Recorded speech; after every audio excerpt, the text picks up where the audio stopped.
Hey guys, this is Mrs. Lyons. This video is going to go over how to predict products in a double replacement reaction. And we're going to look at two ways of doing this. Once where we start more from the words, and then another way where we start with the chemical formula. Okay, so if you look, all right, what is happening in a double replacement reaction? Okay, so in a double replacement reaction, you're always going to start with two compounds. Okay, in this case, potassium chloride and silver nitrate. Now, what's going to happen is that, and let me write the formula for this.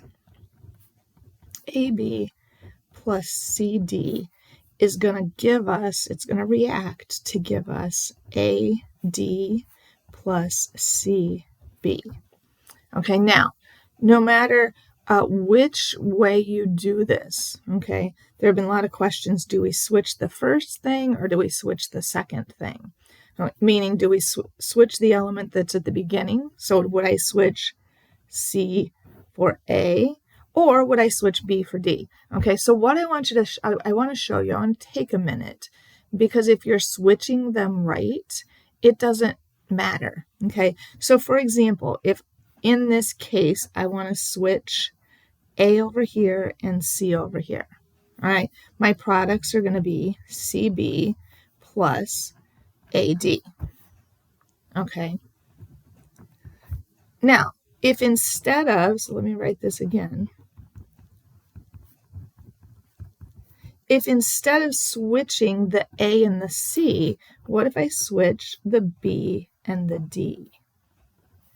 All right, so I would end up with AD plus CB. Notice that it's the same. Okay, so I just want to take a minute, because a lot of people are like, oh, why can't we switch the second element? You can, as long as what you have to remember is element A and element C are going to be positive metals or cations, okay? And they're going to come first. The metals always come first in a formula.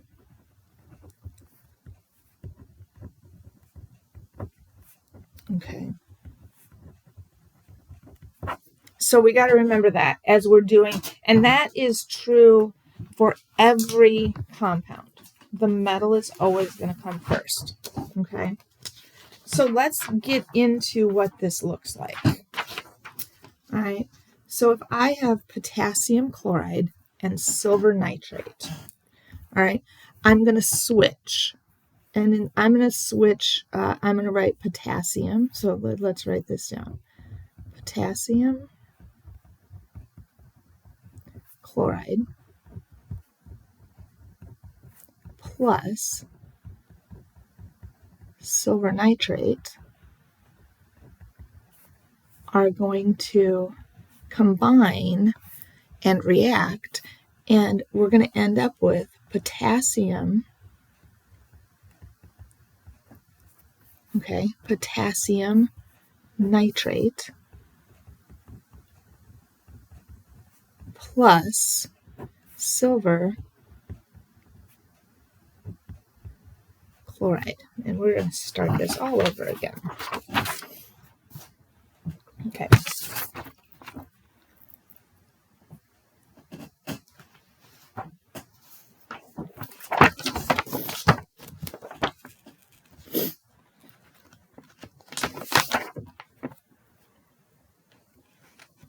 Hey guys, this is Mrs. Lyons. This video is going to go over double replacement reactions and how we predict products for those, and also how we use what we're going to look at in terms of the solubility rules to help us figure out if this reaction happens or if it doesn't.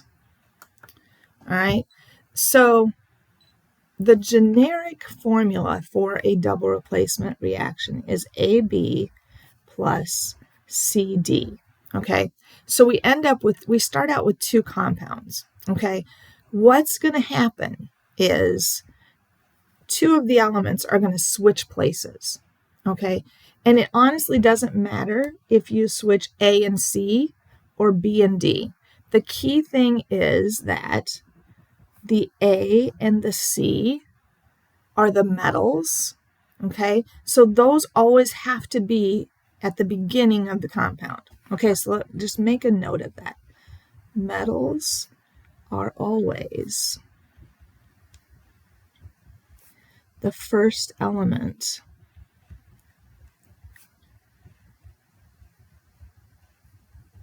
written in a formula. Okay, that applies to all of our reactions, not just double replacement. The metal or the positive cation is always going to come first. Okay, so here's what I'm going to do. I have AB plus CD. Okay, if that reacts, I'm going to keep A first. I'm going to end up with AD plus CB. Notice that A and C are in the first slot. They're the first element in each of these compounds. Okay, and that's what we want to make sure that we're doing. Okay, so let's take a look at this reaction. I'm just going to write it out right here. Potassium chloride plus silver nitrate.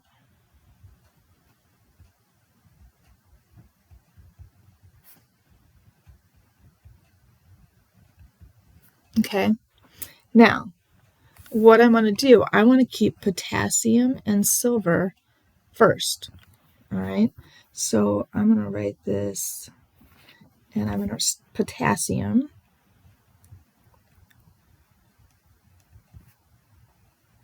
instead of chloride, it's going to be potassium nitrate. And then our second compound is going to start with silver.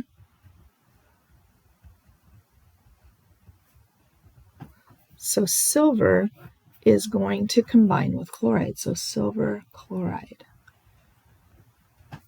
Okay, so this would be our word equation for this double replacement reaction. Okay, now there is something that I want you to get in the habit of doing before you go on to write out all of your products. And that is, I want you to look at the solubility chart, okay, the solubility rules.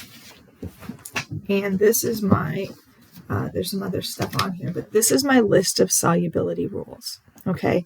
What you are going to be looking for in terms of solubility, you're always going to be looking for, with two exceptions, you're always going to be looking for the negative ion. Okay, so the second ion in the compound.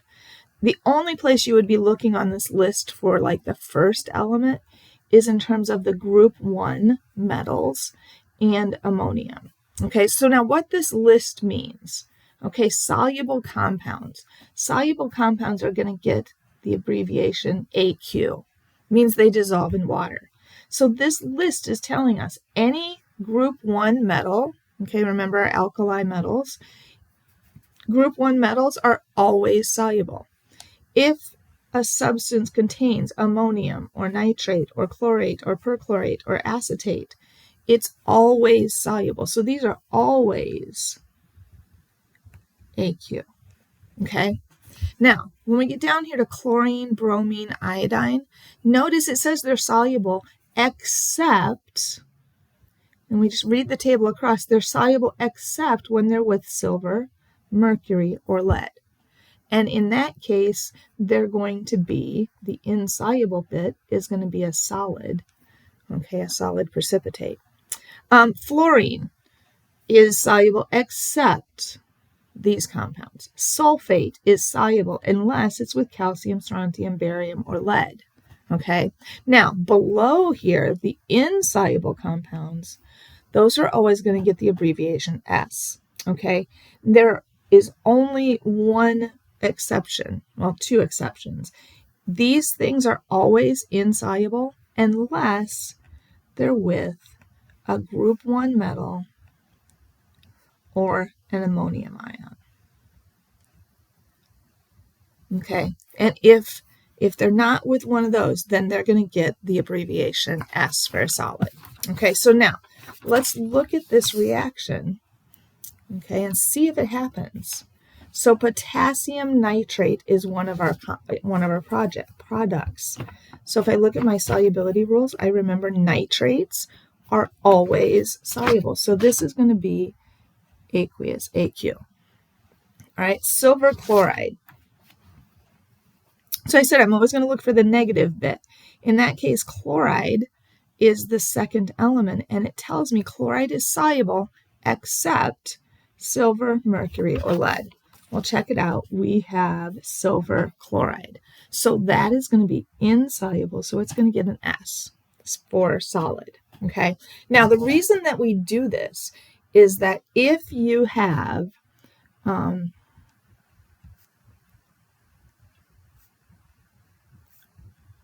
two aqueous compounds in the products, no reaction happens. Okay, so if you get both of the compounds as aqueous, you're going to write NR, no reaction.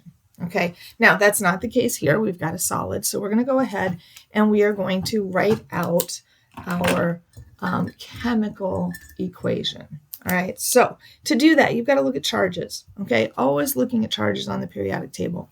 Potassium. Okay, potassium is +1. It's in group 1, +1. Chloride is -1. Silver is +1. And nitrate, remember, nitrate is NO3 -1. All right, and I'm just going to do this on the other side too. So potassium is +1, nitrate is NO3 -1, silver's +1, chlorine's -1. So now I can write my final chemical equation. So let's see, I have potassium chloride, so KCl, since they're both ones, that is going to be aqueous, plus silver nitrate, so AgNO3, also aqueous. Your reactants are always going to be aqueous. All right, and those are going to react to give us potassium nitrate, so KNO3 aqueous, plus silver chloride, AgCl, and that is our solid. Now, if you look at this, since all of those charges were 1 or -1, our equation's already balanced, so our coefficients would be 1s if we choose to write them in, okay? If you don't want to write the 1s in, that's fine. All right, so let's do another example. And this time I'm going to do an example where I start with the chemical formulas, okay? And I think that this way of doing that makes sense. So we are going to look at, number 5.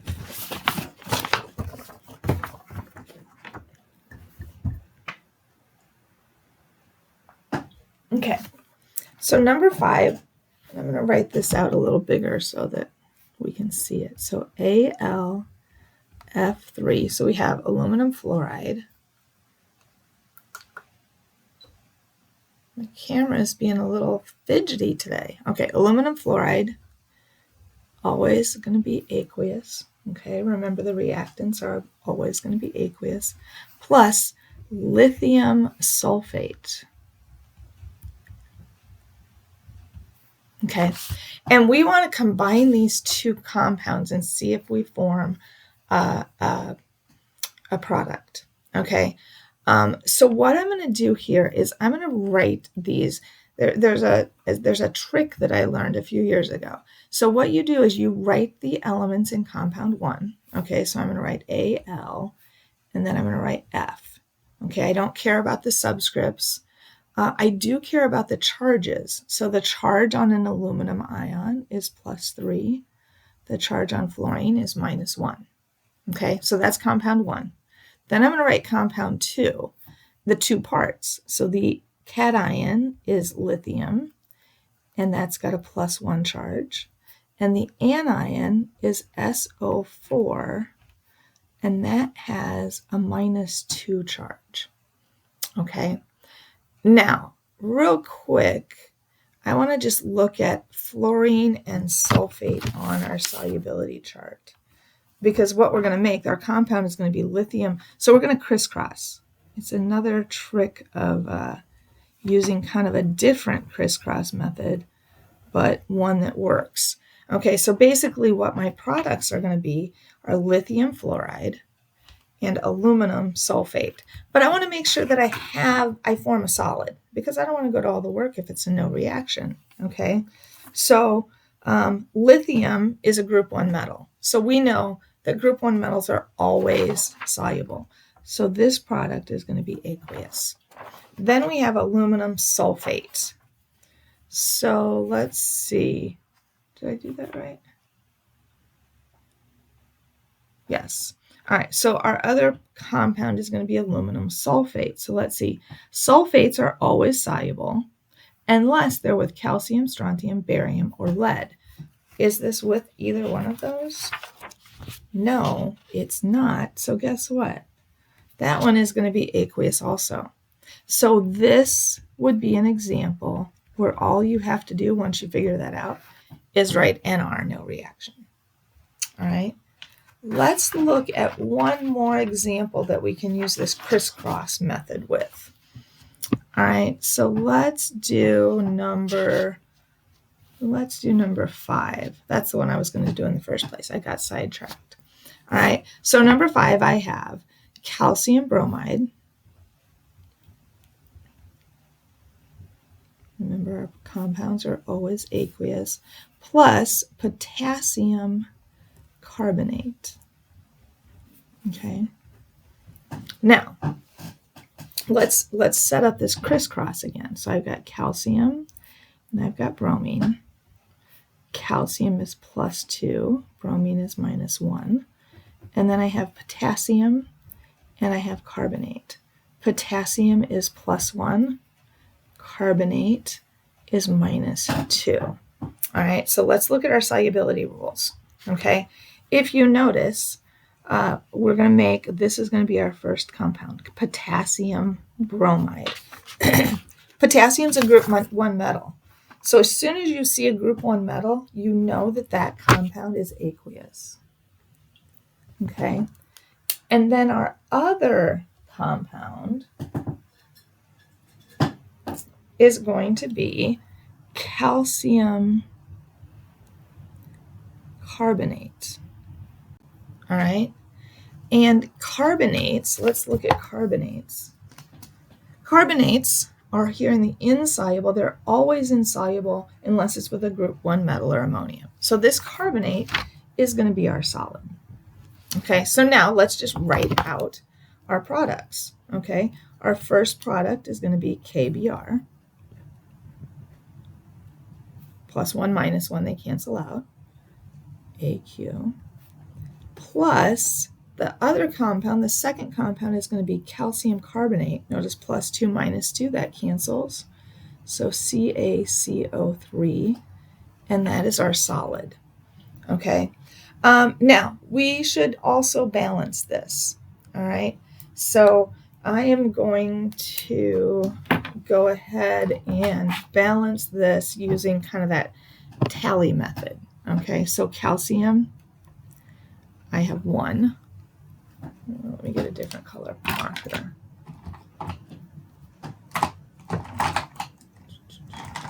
Let's see there. All right, so we have 1 calcium, we have 2 BRs, here I have 2 potassium. I'm going to put parentheses around my carbonate because I only have one of those. Over here I have 1 potassium, 1 bromine, 1 calcium, and 1 carbonate. So it looks like my bromine, I have 2 bromine here and only 1 over here. So if I put a coefficient of 2 here, 2 times 1 is, now I have 2 potassium and I have 2 bromine. All right, so let's see. So my calcium, I have 1 on this side, 1 on this side, so my calcium's balanced. My bromine, I have 2 on in the products, I have 2 in the reactants. Potassium, I have 2 in the reactants and 2 in the products. And carbonates, I have 1 and 1. So this is balanced with just 1, 1, 2, 1. Okay. So that is just a quick look at how we would predict products for double replacement reactions. I hope this was helpful, and I will see you in class.